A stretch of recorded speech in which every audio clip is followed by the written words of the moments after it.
My name is Kim Rakovic, and today I'm going to be teaching you how to make cold chicken treats for hot days in the summertime. If you are a chicken owner and you need to keep your birds cool, this is a really good way to do that because they love to eat and they're really bad at drinking their cold water.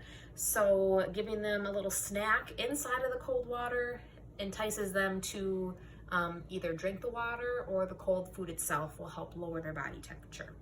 So for setup, what I have here are 2 muffin trays because we're going to be making 2 different kinds of chicken treats. I have a pitcher of water to use for freezing.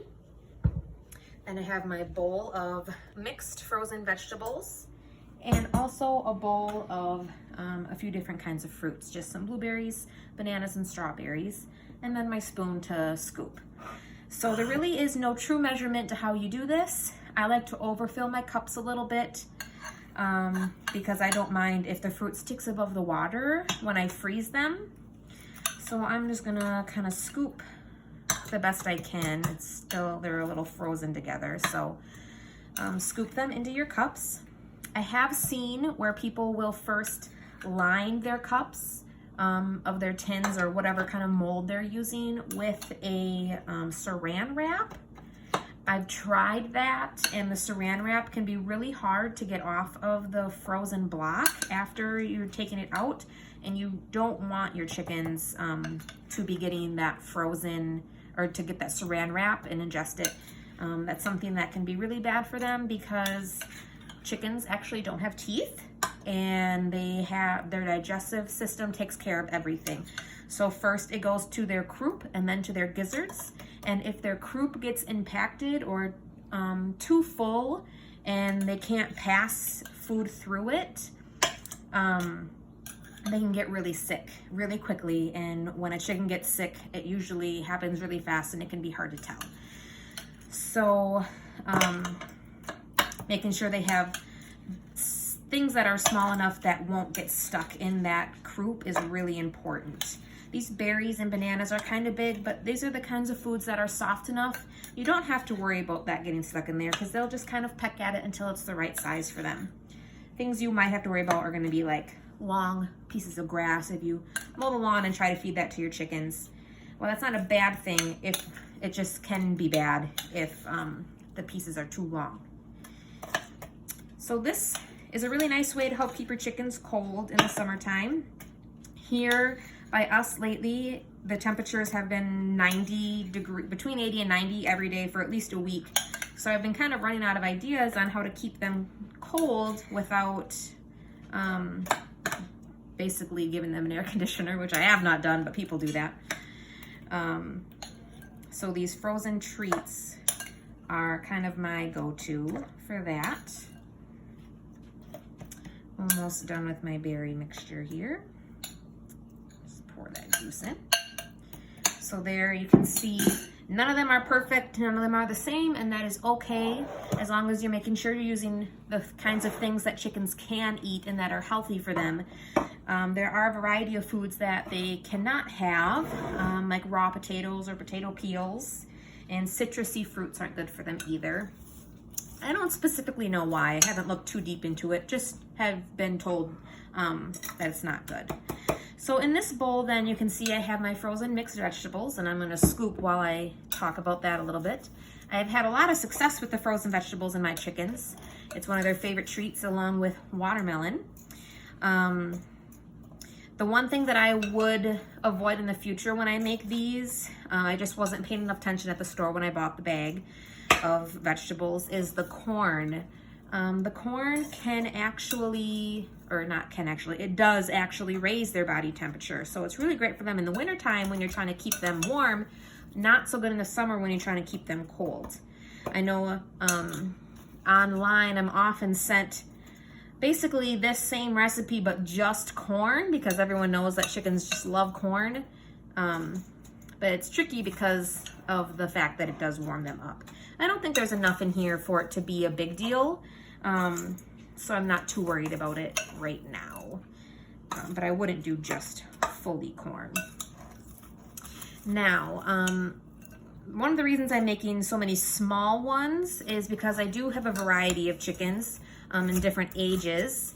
Some are a little bit older at about like 11 or 12 weeks old. And then I have some babies that are only like 6 or 7 weeks.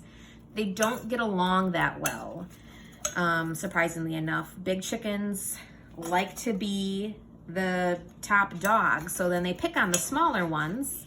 So my babies kind of get bullied. They stand their ground though. They do their own thing and fight back if they need to. But this will just kind of help them be able to get their fair share of the cold treats. I can scatter them around the run so the big ones can't claim every single one. I also do have just a treat tray that I keep my treats in for them so that I don't have to walk around the chicken run where I keep them and pick up things. Like usually I give them a lot of melon, and then I just go and pick up what's left over, like the skin of the melon and the melon rind, because they don't eat that and I don't want it attracting flies. So that's one way to keep them happy. Another good way to keep them cool in the summertime is good ventilation. So not everybody can free range their birds. We choose not to, just because, well, my dog is not a fan of the birds. And then we also have a cat who probably wouldn't like them in his yard either. So we just make sure that like their coop at night has a fan in it in front of their window, so it helps bring in the cool night air. That also helps get rid of some of the chicken smell, which can be bad for their respiratory tracts. Chickens are a lot more sensitive than people think. So again, I'm just filling these up. I like them nice and full, so I'm gonna try to use my whole bowl of vegetables here, but we might not make it. And it's okay if you make a mess. Easy to clean up later. You can use fresh vegetables as well, just so you know, it doesn't have to be frozen. This was just easiest for me today while I was at the store, so that's what I grabbed. Then, that's good enough for me. I'm gonna take my water and I'm gonna start filling them up. Try not to get them too full, because carrying them from counter to freezer is gonna be really messy if you overfill them. But I'm terrible at it, so it'll probably be messy for us. But that's okay.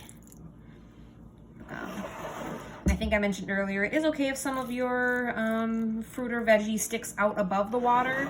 It won't matter, it'll all thaw anyway, and the fruit will be exposed. So it's okay. Like my one strawberry here is sticking up pretty far. It might fall out when I take it out, but I'll just feed it to them anyway. Doesn't make a whole lot of difference. There's really no measurement on the water or the fruit. You just gotta do what you're most comfortable with. If you don't want any mess, it'd be easiest to underfill the cups. We're not afraid of messes in our house, so that is okay.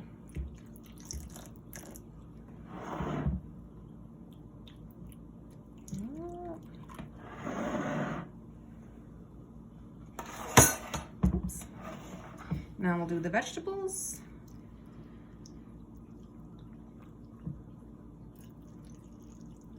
And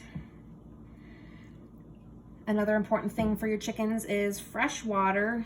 The minimum I would say for their fresh cold water would be twice a day. We usually do it around 3 or even 4 times a day. My daughter really loves her chickens, so we definitely get out there, multiple times a day. So we just, every time we go out, try to take a little bit of water, and we freeze a lot of containers to give them ice. So sometimes it's ice cubes, sometimes it's just like a bottle with frozen water in it, so that they can, it just sits in their water bowl then and keeps it cold like permanent ice, well, until it melts. All right, so all of my molds are filled with vegetables and water. So I have, I made some earlier just so you can kind of see what you're getting. These ones are different because I did use canned vegetables, but there it is. Just hand them to your chickens and they're happy as can be. Thanks.